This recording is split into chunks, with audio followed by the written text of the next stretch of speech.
Yes, Elise Sports ikaze mu rugo amakuru y'imikino yo ku mugabane burayi tuganira European Sports only. Ayo ma reaction menshi match ziba zasize tugenda tuganiraho tugenda tugarukaho hano kuri Elise Sports. Ewan, the Citizens yakoraga draw inganya na ekipe ya Everton ibitego bitatu kuri bitatu kuri Hill Dixon Stadium, stade nziza cyane ekipe ya Everton. Hanyuma ekipe ya Man City idropinga amanota mu rugamba rw'igikombe. Ewan, amanota y'ingenzi cyane. Umutoza Pep Guardiola ni byinshi cyane yagarutseho. Pep ewana tumugarukaho aka kanya twinjiye kuri Wayne Rooney Wadza icyo atubwira ndetse n'icyo Man City izize. Wayne Rooney ati I told you this was coming. Ati ibi narabibabwiye kigiye kizagera bikaba. Ibi narabibwiye ko igihe kizagera bikaba. Everton is my club where I'm from and that will never change. Seeing them dig deep for that lately against City is massive. They could have won it. Yeah, they almost did. Everton ni ekipe yanjye kandi Everton izahora ari ekipe yanjye. Ati kuyibona inganya na Man City ibitego bitatu kuri bitatu, ati byanashobokaga cyane ko yatsinda. Ati hanabuze gato umukino bari bawutsinze. Ati ibyo bakoze ntibisanzwe, ati biri massive n'ibintu byiza cyane. Ati ni ibintu bihebuje bo bita Wayne Rooney Wadza, legend wa ekipe ya Man U. Ewan aragira ati ibi ngibi narabibabwiye, nabibonye ko igihe kizagera bikayibaho ekipe ya Manchester City. Hanyuma Wayne Rooney agakomeza tubwira ati ati but I told you all months ago, I've been saying it all season, this Manchester City side was always going to drop off. You can't stay at that level forever. Uyu mwaka w'imikino wose nagiye mbibabwira, nagiye mbisubiramo mvuga nti ekipe ya Manchester City level yayo cyangwa se urwego rwayo igihe kizagera igwe hasi. Ibyo ngibyo nene bababwiye. Ko numva Wayne Rooney atayoroheye na gato. Wayne Rooney ndumva nta kuyorohera na gato ekipe ya Man City. Ati nene bababwiye ko igihe kizagera ewan ibyayo bigashoboka. Hanyuma Wayne Rooney agakomeza tubwira ati I said Arsenal were the ones with the hunger to go and win the league, and now it's happening right in front of us. Nawe babwiye babwira ko ikipe Arsenal ariyo ekipe bigaragara ko inyota ugwatana bidasanzwe ndetse no gushaka gutwara Premier League, gutwara shampiyona. Nababwiye kenshi cyane ko ariyo ibigaragaza. Ati none nimurebe right now, biri kubera mu maso yacu, biri kuba turi kubibona. Everyone has criticized this club for time. We've all slated the players and the manager, questioned everything, but now they've shown the fight, the edge, and they are on the brink of winning it. Benshi twaserereje ekipe Arsenal, benshi twatutse abakinnyi bayo, benshi twanze kwemera abatoza bayo. Atariko iyi ekipe yerekanye uguhatana, iyi ekipe yanze gucika intege. Ati muri uko kwanga gucika intege nuko gukomeza guhatana nibyo aka kanya bijye gutuma iyi ekipe itwara igikombe. Wayne Rooney arabitwarana na ekipe ya Arsenal.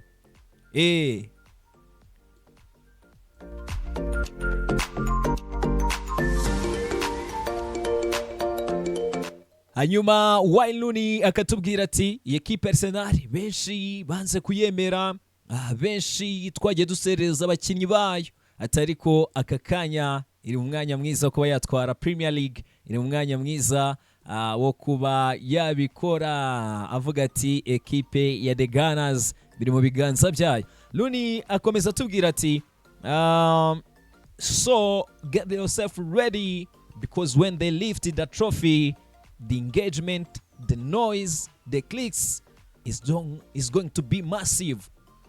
Ati mwitegure ibizaba ikipe Arsenal nitwara igikombe, uburyo bazakishimiramo ewan, ibyo bazavuga ntibizaba bisanzwe. Ati ibyo ngibyo ndabibateguje. Wayne Rooney waza anavuga ati ekipe ya Man City iyi level yayo, urwego rwayo, igihe cyagombaga kugera ewan ikaba yajya hasi. Anatubwira ati ekipe ya Arsenal aka kanya biri mu biganza byayo kuba yaterura Premier League. Wayne Rooney ewan legend wa ekipe ya The Red Devils Man U. Hanyuma akatubwira ati I told you this was coming. Nari narabibabwiye, nari narabigarutseho byose mbabwira nti igihe kizagera bibe, igihe kizagera iyi ekipe dropping off. Ariko nubwo avuga ngo dropping off, by the way garagaje guhatana nanone. Atasiyo umutoza Pep Guardiola byibuze nimba yarateruye Carabao Cup, ari kuri final ya FA Cup, agomba gukina na ekipe ya Chelsea.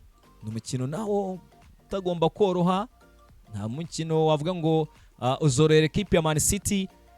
Of course Premier League nubwo turi kuvuga ngo it's over, bisa nk'ibyarangiye, ariko Pep arakubwira ati let's see what happens in the next games.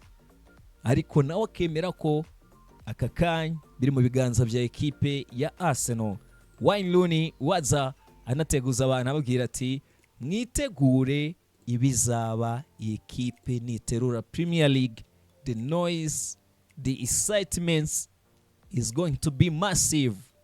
Bizaba biri ku yindi level, bizaba biri ku rwego rudasanzwe. Uwo ni Wayne Rooney waza. Tujye kuri Thierry Henry. Thierry we murabizi ko ni na legend wa ekipe ya Arsenal. Thierry uretse Rooney utubwira ibi ngibi, Thierry nawe hari icyo atubwira of course kuri iyi title race, ewana urugamba rwo gushaka igikombe. Thierry ati now is back in Arsenal's hands. Aka kanya ubu ngubu byamaze kuba bigaruka mu biganza bya ekipe ya Arsenal. Ati right now ubu ngubu as it stands byamaze kuba bijya mu biganza bya ekipe ya Arsenal. Ati mu minsi ishize ubundi football nuko nguko, uyu munsi buri muri control yabyo, ejo bikaba byahindutse, ejo bundi bikaba byahindutse.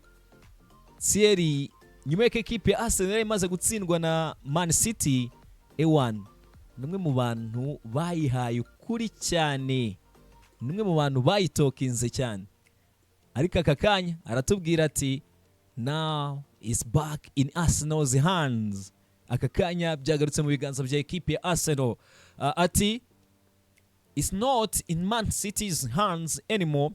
I said era that I could see City dropping points against Everton, and that I'm worried about the West Ham game. So I'm going to stay in my lane and not celebrate too early because nothing is done, but I could see that happening. Njewe nenababwiye ko Man City ishobora gutakaza amanota imbere ya ekipe ya Everton, atariko nanone nanabwiye ko mfitiye ubwoba umukino wa West Ham. Ubwo ni game Arsenal izakurikizaho. Ati rero icyiza reka mbe ndetse guserebura, reka mbe ndetse gutangira kubyina mbere y'umuziki. Ati oya reka mbe ndetse ibyo reka mbe mbyihoreye, ahubwo izo celebration nimba zizanabaho. Thierry ko yifashe cyane ati ibyo nimba bizanabaho reka mbe mbihaye umwanya mbe mbyihoreye, kuko mu minsi ishize nababwiye ko mpangayikishijwe ni game ya West Ham, game Arsenal izakurikizaho. Thierry warakubwira ati muserebure mwebwe, ariko njyewe ewan nje ndaba ndetse ati ndaba ndetse ndaba mbiretse ibyo guserebura. Ati wenda igihe nikigera nanjye nzaserebura, ariko right now celebration nje mba nziretse. Hanyuma akatubwira ati nubwo nyine ntaserebuye cyangwa se nashobora kuba carried away, I see that happening, byibuze ndi kubona bishobora kuba byabaho. Ati I saw a bit of nervous with City because they imploded. They brought Everton back into the game with some mistakes. Arsenal can see that Man City dropped 2 points, but you can't start to think that now maybe the normal, maybe win your games. Don't look at City, it's in your hands. Man City yatumye kipe ya Everton igaruka mu mukino ku makosa bagiye bakora, individual mistakes.